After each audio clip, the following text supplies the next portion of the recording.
তোমরা এরকম করে হাঁটতেছো কেন? হ্যাঁ, তোমরা কেন হাঁটতেছো এত তাড়াতাড়ি?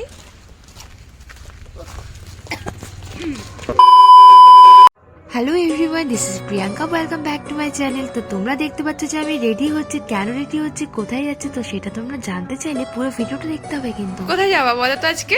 আমরা ঘুরতে যাব, গীতা পাঠ শুনতে যাব, আনন্দ ফুর্তি করব। এখন তো বুঝেই গেছে যে আমরা কোথায় যাবো, তো তার জন্য রেডি হতে হবে। তো সকাল সকাল দেখো স্নান করে আমরা তিনজনে সাদা রঙের কাপড় পরেছিলাম সেদিন ম্যাচিং করে।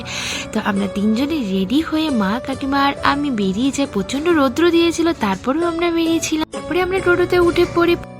আমাদেরকে যেতে হয়েছিল মার্কেটের ভিতরতে। যাওয়ার সময় আমার এই চুড়িটা পছন্দ হয়ে যায়, তারপরে আমি এটা নিয়ে নিই। আর তোমরা যে রাস্তাটা দেখতে পাচ্ছ, এটা দিয়ে আমাকে ডেইলি হসপিটাল যেতে হয়। কারণ কি, যেখানে গীতাপাঠ হবে সেটা ছিল আমার হসপিটাল থেকে সামনে কাওয়াকালীর ময়দানে। এই প্রথমবার অনুষ্ঠিত হয়েছিল উত্তরবঙ্গে। তো আমরা এসেছিলাম এখানে, প্রচণ্ড রৌদ্রের মতো দেখি কত মানুষজন বসে গীতাপাঠ শুনছে। আমরাও বসে পড়ি। এতটা ভালো লাগছিল, প্রথমবার আমি গীতাপাঠ শুনতে এসেছি, তাও আর মা কাকিমাদের সাথে।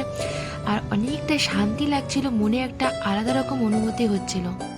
এই প্রথম একটা উইক অফে আমি বাইরে কোথাও না গিয়ে গীতাপাঠ শুনতে এসেছিলাম। প্রায় 2টো নাগাদ গীতাপাঠ পড়া শেষ হয়ে যায়। তারপরে প্রসাদ বিতরণ হচ্ছিল। আমরা তিনজনে 3টে প্যাকেট নিয়ে সেখান থেকে বেরিয়ে যাওয়ার জন্য বাইরে চলে আসি। আর বাইরে এসে মুশকিলে পড়ে যায়, কারণ কি সব মানুষ একসাথে বেরিয়ে পড়েছিল, যার জন্য এতটা রাস্তা জ্যাম হয়েছিল, প্রচন্ড ভিড়, গাড়ি পাচ্ছিলাম না।